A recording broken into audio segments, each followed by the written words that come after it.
Hey everyone, I'm Krystal and this is Empowered by Women. In August of 2021, I launched Book of Bijou, which is a line of chic and innovative jewelry storage.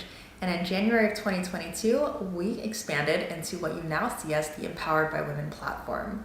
I really wanted to create a centralized space where we can really put emphasis on our mission of women empowerment and community over competition. It really truly does fill my cup to be surrounded by so many of you inspiring women, and the energy that you bring to me and our platform on a daily basis is unmatched. You really all do fuel me with so much motivation to continue doing what I'm doing, and for that, I thank you.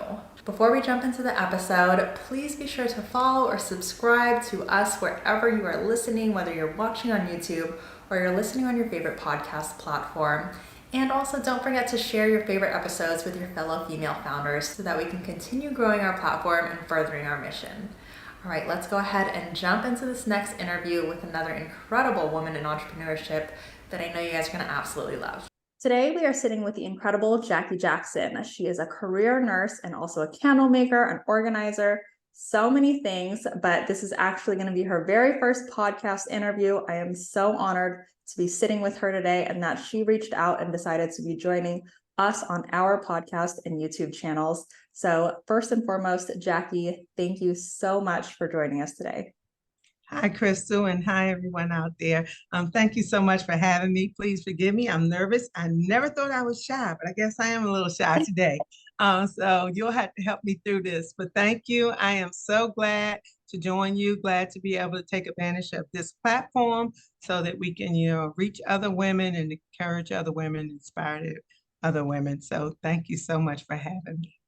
Absolutely, 100%. And everything that you just said, that is what we're all about. It is a lot to put yourself out there. So I'm so glad that you did it, regardless of how nervous you might feel.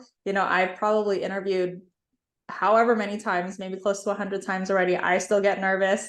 So you're all good. This is going to be such a great conversation. So let's go ahead and just kick it off from the beginning. Tell us a little bit about your background and how did that lead you to Simply Inspired by Jackie and all of the things that encompasses? Okay, thank you so much. So I have my notes here so that I don't lose my train of thought. I like to share with people that I have two deficits and they turn out to be strengths, but I have ADHD, so I lose my train of thought easily. And I have OCD, so I get fixated on my thoughts. So to save the universe from all of that, I have my notes here. So please forgive me for looking down at my notes, but it'll help me stay on track to share. So in terms of my background, I have been a nurse. I entered the nursing career at the age of 15, and I am now 56. So I'm just over 40 years. I took nursing assistance 1 in 10th grade, nursing assistance 2 in 11th grade, LPN in 12th grade, graduated, and then came back for the second year to do my nursing clinical. So I've been a nurse now for almost 41 years, right at 41 years. So that's in terms of my background. What actually led me to starting my business and making candles? One, everybody in my family knows I love candles. I get candles like I never have to guess what I'm gonna get for a gift. If it's Mother's Day, if it's my birthday, if it's I just was thinking of you day, no matter what day it is, if I'm to be celebrated, I always get candles. Like everybody know I love candles. I probably have at least 10 to 20 candles like throughout my home every single day. I absolutely love candles. And during the pandemic, I was on the front line for 2.5 years, basically. I was in COVID testing. So when the pandemic started, we was probably testing like 800 patients a day. And by the time it ended, we was probably at like 70 patients a day. And so during the pandemic, just the fear of unknown, like what does this pandemic mean? Like, what does this mean? We hear people dying every day. We hear hundreds of people dying. Like, what does it mean? And you can be isolated just because it's that contagious. One, so you're being isolated. you're unsure, you're scared, and it can cause some depression. So one of the things that I had to really tap into was my love for candles and my love of creating spaces that I inspired to be in. And so I wanted to bring that during the pandemic to other families. So it didn't start off with candles. It actually started off with room makeovers because I believe that colors, patterns, textures, clean lines, fragrance, and all of that makes people feel good, right? So these are things that are in your home, and you want to create that space using those things to make you feel good. And that was really important during the pandemic because everybody is forced to stay home. So I decided, okay, to tap into that and to keep myself from getting depressed because I was seeing this every day, seeing the fear of what this pandemic had to offer.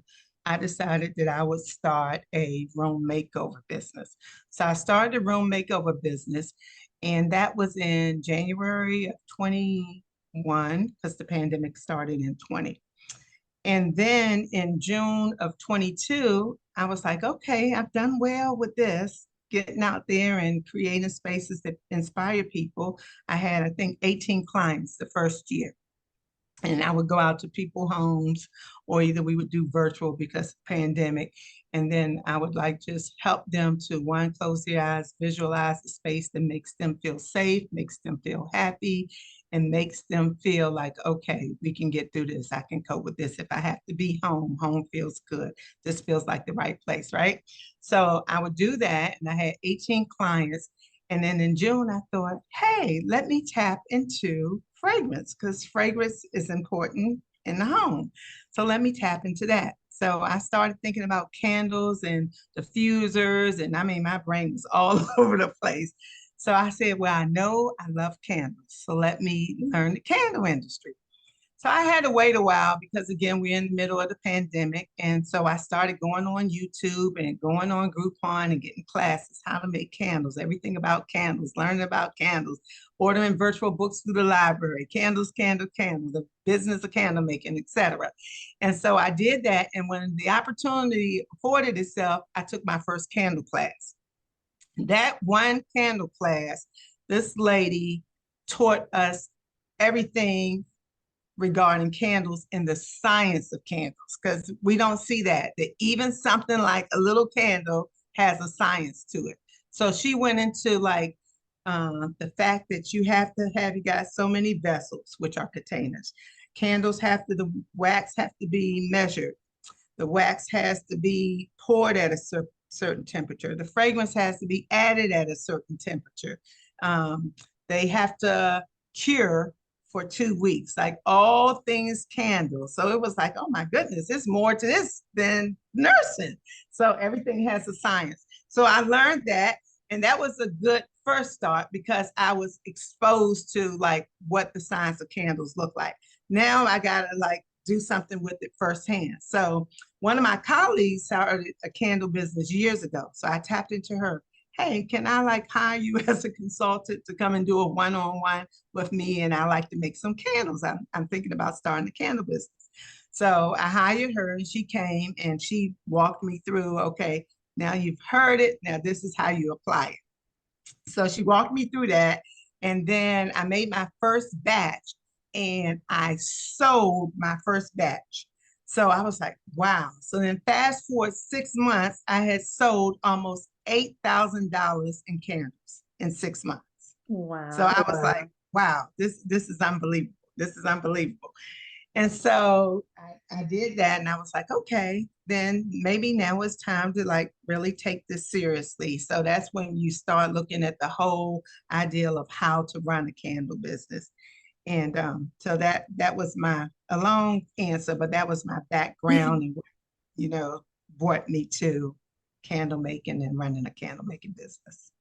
I love it. And I was actually kind of surprised with the way that that timeline went because I thought that it was going to be, I loved candles so much that I was, called to try to make my own just for my own personal pleasure. I thought that's where your story was going to go. But then it was a little bit different in the sense Yep. that you weren't creating candles just for yourself. It was kind of because of that pandemic and all of the emotion that was tied to that, the fear and the anxiety and the depression of it. And you wanted to bring joy to other people, not Yeah. necessarily just kind of create something for yourself because of how much you loved candles. So Yes. I really love that story. And I feel like going from room decorating to a candle business, it's such a great like complimentary service, right? Because you can decorate their room and then throw in a few candles to liven up the space a little Yep. bit. That's Yeah, amazing. absolutely. Okay, Yeah. so your first 6 months, you knocked it out of the park. Hmm. You're like, wow, I'm actually doing something with this. $8,000 in your first 6 months. How are you making those sales? How did you get your business out there?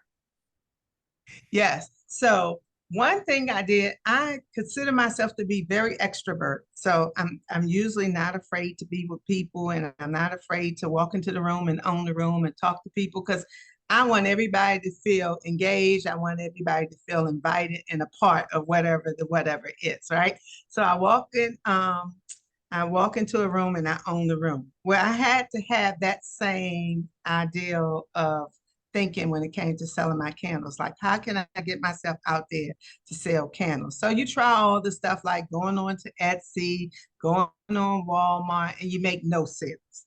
So I'm like, okay, tap into something that's natural for you. You're naturally good at talking to people. So I literally start walking my neighborhood and knocking on doors. Hi, I'm Jackie. I'm a nurse by day, a candle maker at night. I'm actually your neighbor. I live right around the corner on North Riding, and I started this candle line because we all need something to inspire us. Can I take a few minutes of your time to talk about this candle? That's how I did it. 99% of my sales was me walking door to door and actually walking up to people, whether it was in the shopping center, parking lot, and saying, hey, I'm Jackie. I'm a nurse by day, candle maker by night. And that's what I did. I just had to step out and be comfortable with asking people.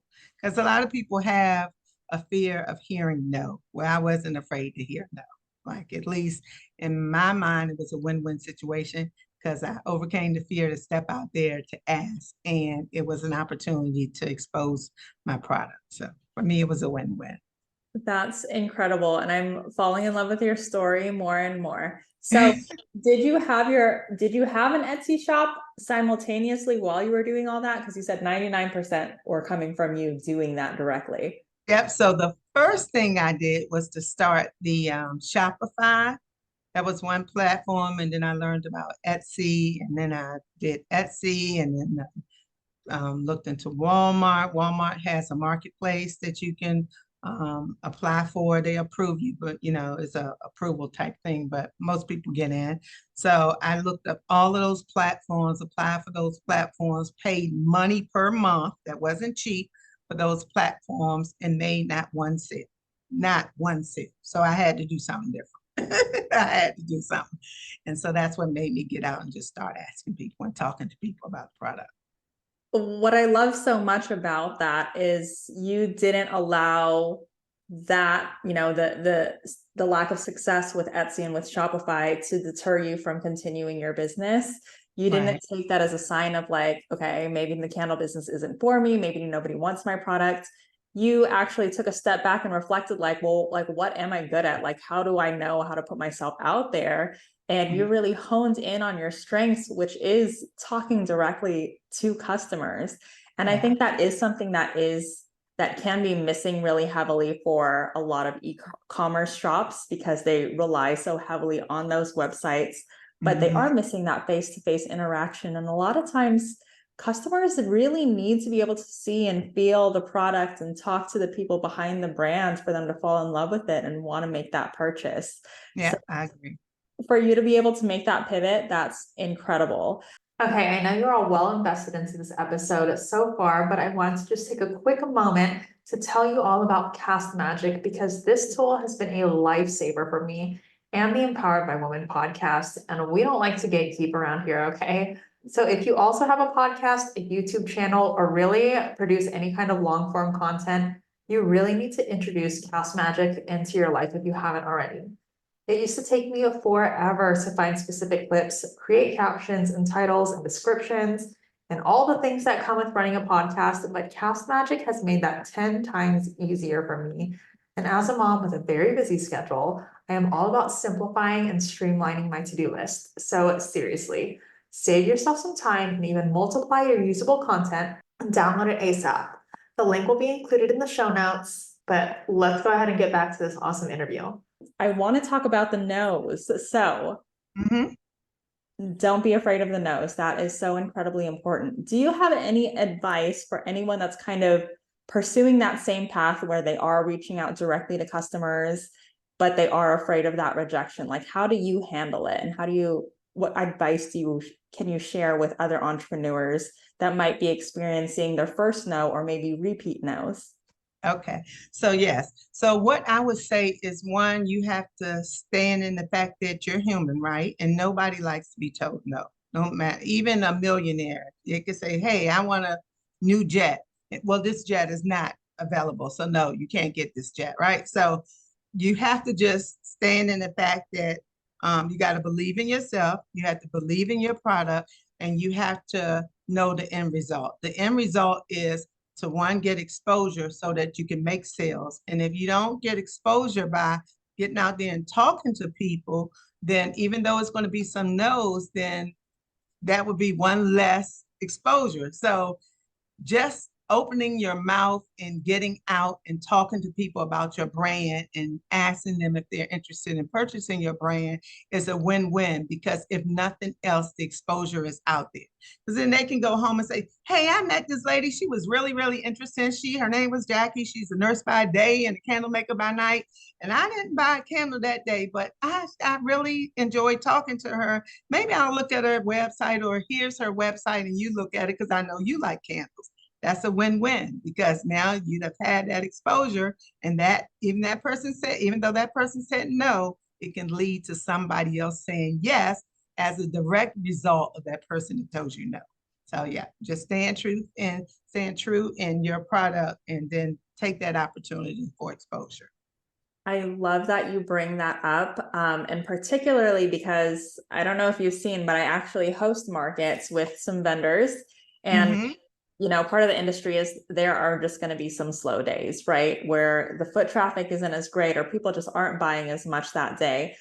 But I absolutely look at it the same way that you do. If you're making that connection, regardless of if a sale was made that day, the fact that you were able to communicate your product and your vision with someone and make that human connection with someone, you don't really realize the ripple effect that can have in that moment.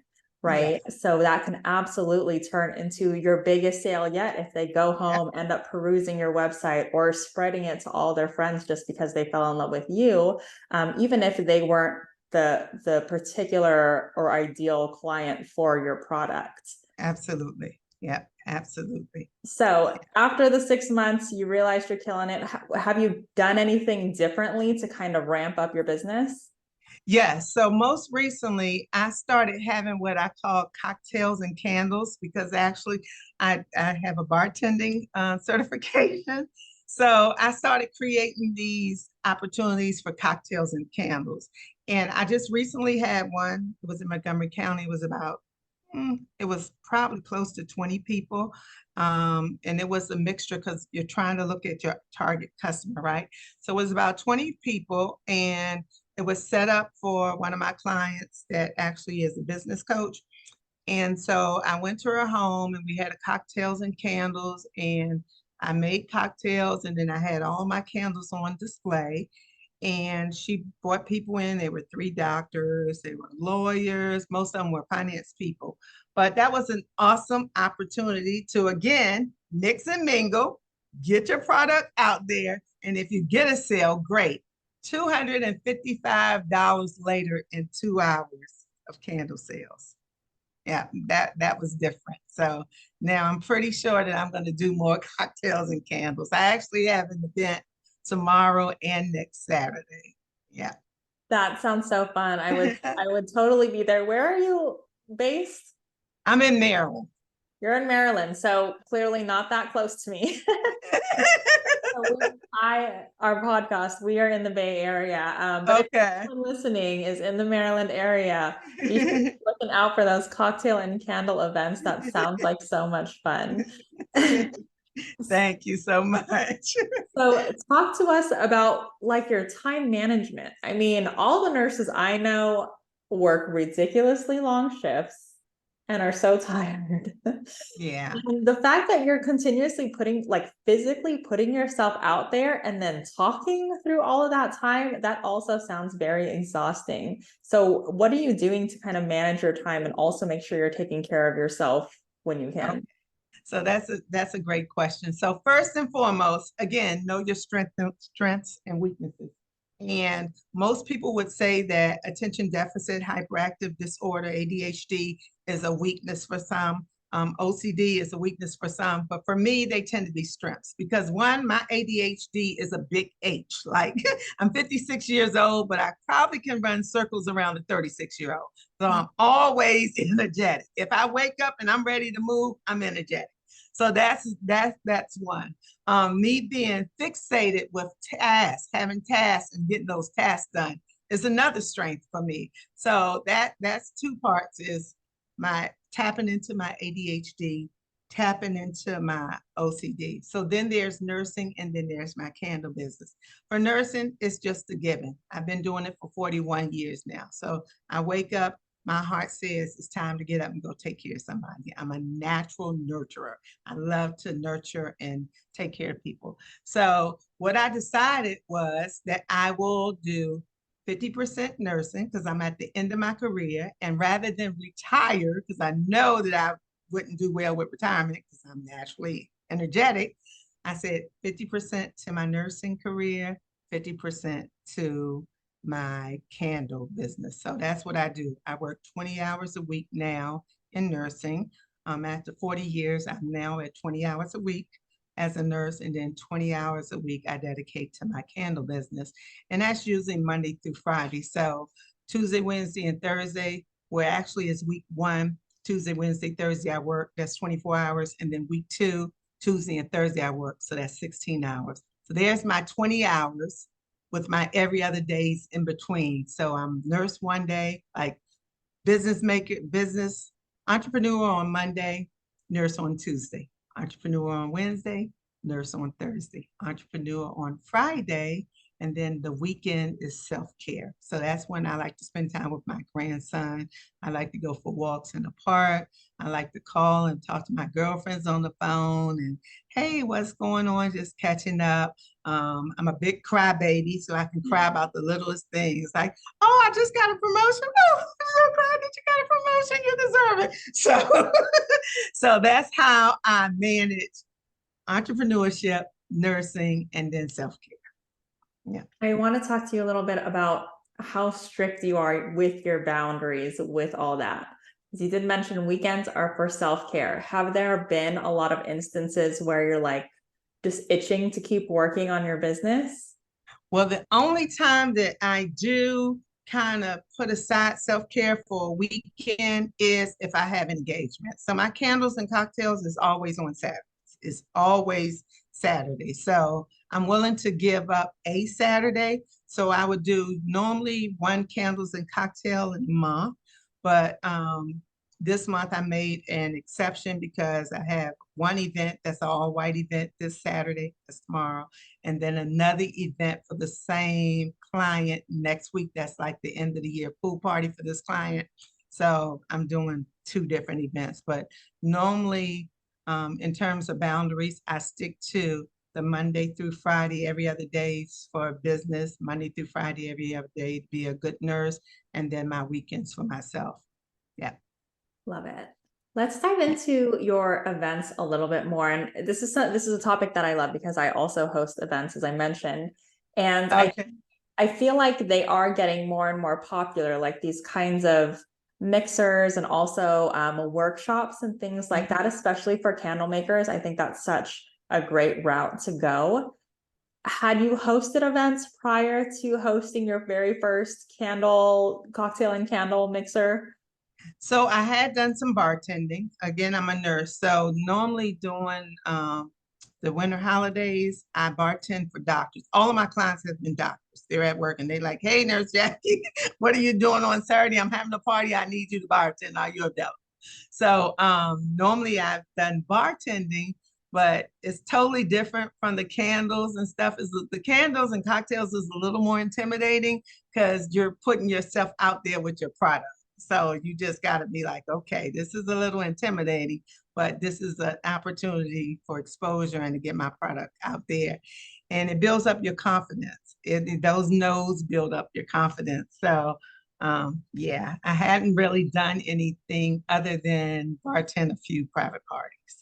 So now that you have hosted a few of those cocktail and candle events, what do you think are the key things that make an event like that successful? If someone were to want to, venture out and do something similar for themselves.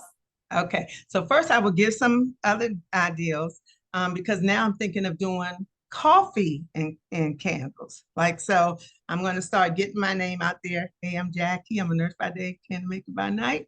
And I'm going to be reaching out to like these coffee shops and saying, hey, could we have like a Saturday, a 2-hour time where you know how they do the book signings and everything? I would go in, we would have coffee, we would have candles, we would sit down and talk all things candles. Because two things, one, somebody will actually buy your product. And two, you might inspire somebody else to create another stream of income by them, starting a candle business.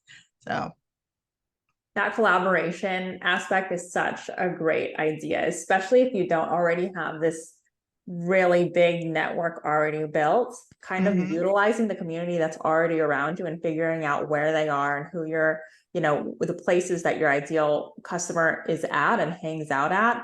That is such a great tip. So you're not worrying about like figuring out the venue, providing your own coffee, doing things like that. Yep. I love that. So what have been some of your biggest obstacles? I mean, everything seemed like, I feel like you have such a great energy and you're kind of just going with the flow with everything and everything's been so amazing. So have you experienced any like really low lows or big obstacles, and how did you work through those? Yes, so absolutely. Let me see, let me go to my notes. So I've had 4. One was learning to make candles, right? Because I had never made a candle. So one was learning to make candles. So you actually have to take the time to learn the science of candles because it can affect your business. So let's say you learn how to pour the wax and all that stuff. You melt the wax, you pour the wax, it looks pretty. Somebody go to burn your candle and then it tunnels, right? So all the wax goes boop down onto the little wick inside, and they don't really get to use their product because it has burnt out too quickly, right? So the importance of learning to make candles, that was obstacle number 1. So you had to do that. So as I said, I looked at YouTube videos, I read library books, I hired a one-on-one consultant to teach me, I took candle making classes, so that was 1. 2 is exposure. And most people, I find that especially with the pandemic, a lot of people were more introverted. So they spent so much time with themselves that they really just was over spending time with anybody else. But in order to make a business work, you got to get out in front of that business. You have to be the face of your product. So you have to be comfortable with talking to people. You have to be comfortable with people telling you no. So that was the second obstacle. Jackie, even if they say no, it's a win-win situation. So you got to have those self-talks and remind yourself of that. 3 is social media, because I am this shy of a baby boomer. So I hate social media. Like, I hate social media because I just have no idea. Like, attach here, put a hyperlink here. None of that stuff. Like, I'd rather do open heart surgery than figure that out. So it's an open heart surgery. So the use of social media, but that's important. It's important to get comfortable with that because those platforms is another opportunity for you to be able to get your product out there. And then the 4th is growing an online customer base because, yeah, I can go, walk the universe and, hey, I'm Jackie by day, I'm Candlemaker by night. You can do that, but you want your candle to be able to sell, or whatever your product is. You want that product to be able to sell when you're not there. So in order to do that, you want to exhaust all resources with the platform. So social media is important because that is one way that you can increase your customer base, is getting your product out there so that your product sells even when you're sleeping. I hope that answered your question. It did, and also kind of led into my next question, which was going to be, what was your advice that you have for other entrepreneurs just starting out? But I think you touched on it already in so many ways, and one of the main ways, or to get started, is to do your research, right? Yeah. Really do want to invest all of that quality time into creating a quality product. And I love that you don't like social media, because there are so many people out there that are so reliant on it. But that is absolutely not the only way that you can grow. Word of mouth can be so phenomenal for your business, just putting yourself out there and making that reputation for yourself as the face of the brand out in your community. That can be so incredibly impactful. So what is the future looking like for you? Like, what is success for you in terms of, growing this business? Okay, thank you so much. So first and foremost, success to me is defined by embracing all that the universe has to offer, right? So I think of this every single day. Jackie, you can get up today, you can either see the glass half full or half empty. So if you're a person that has to see it, you got your glass, you got a line right here. You either choose to see that the glass is half full or the glass is half empty. You might as well put that same 50% energy into the universe and see the glass half full. Because as I said, if you walk up to a person and they say, no, I'm not interested in buying your candle, glass is still half full because, one, you asked. You stepped outside of your confidence, and you depended on your confidence. You stepped outside of your comfort zone and you asked. And even though they said no, they're going to remember you because, hey, this person asked me about a candle today. I might not be bothered today, but maybe I'll look at the website later. So success to me means embracing all that the universe has to offer, celebrating those milestones, and then learning from the setbacks. So learning from your no's, like what made this person say no to me? And that brings a point in terms of presentation.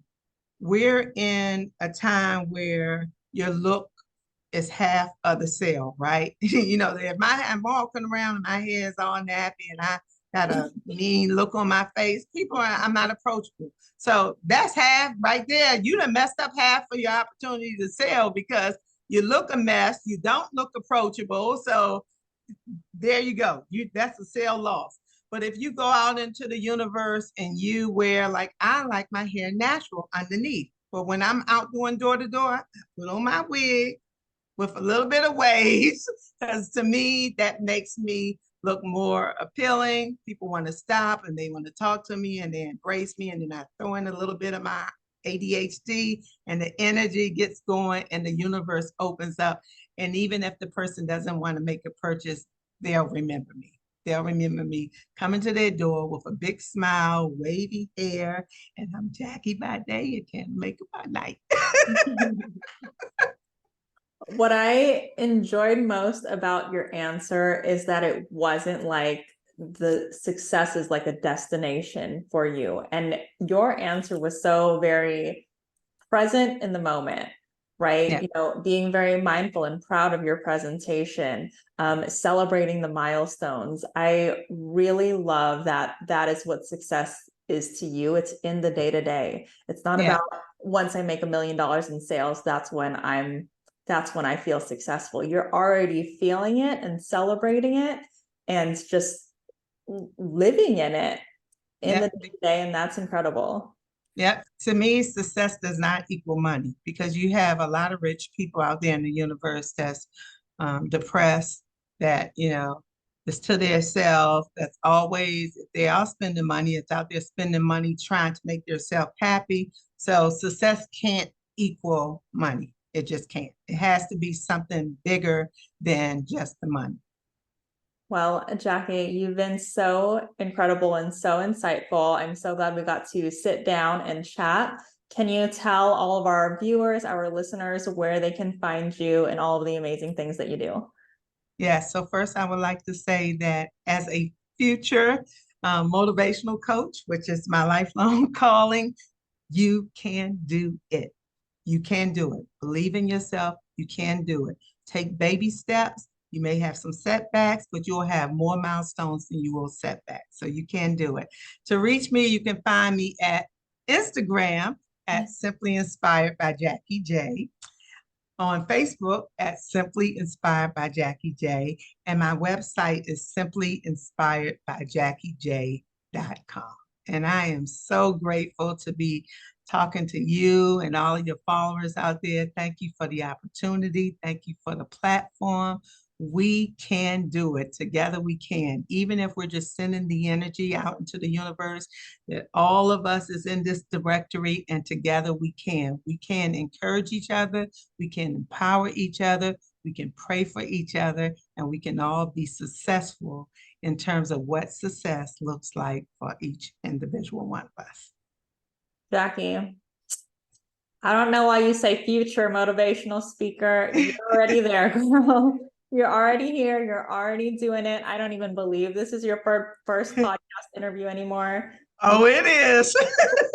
And I am so nervous. You rocked it out of the park, and there are people where you can really feel the authenticity in them and the passion in them and in their heart. And you speak from your heart. It shines through. So you are a motivational speaker, and I do hope you continue pursuing that, because you do have so much light to share and so many people to impact and to motivate. So once again, thank you so much, Jackie. Thank you so much as well. Thanks for having me. Another incredible interview with yet another inspiring woman in entrepreneurship. I hope you guys loved that episode just as much as I did. Before we leave off, if you yourself are also a woman entrepreneur, I would love for you to consider joining our Empowered by Women directory. We're looking for women-owned product and service-based businesses in the US to help us build the go-to place for our communities to find local women to shop with and connect with, and we'd love for you to be a part of it. All of the details can be found on www.empoweredbywomen.com/apply-directory.